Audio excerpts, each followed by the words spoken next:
ఏపీని అల్పపీడనం బెంబేలెత్తిచ్చేస్తోంది. ఇటీవలి వరదలకు అల్లాడిపోయిన రాష్ట్రాన్ని మరోసారి అల్పపీడనం భయపెడుతోంది. వాయువ్య బంగాళాఖాతంలో ఏర్పడ్డ అల్పపీడనం తీవ్ర అల్పపీడనంగా మారింది. ప్రస్తుతం ఇది ఉత్తర దిశగా కదులుతోంది. ఉత్తర ఒడిషా, పశ్చిమ బెంగాల్ సమీపంలో వాయుగుండంగా మారే అవకాశం ఉంది. ఈ రెండు రాష్ట్రాల మధ్య ఇది తీరం దాటుతుందని భావిస్తున్నారు.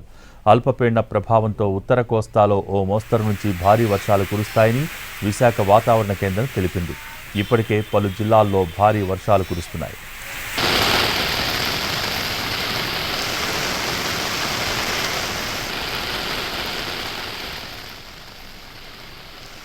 ఏపీని అల్పపీడనం బెంబేలెత్తిస్తోంది.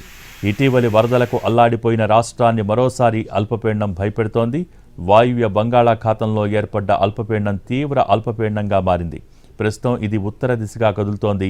ఉత్తర ఒడిషా, పశ్చిమ బెంగాల్ సమీపంలో వాయుగుండంగా మారే అవకాశం ఉంది. ఈ రెండు రాష్ట్రాల మధ్య ఇది తీరం దాటుతుందని భావిస్తున్నారు.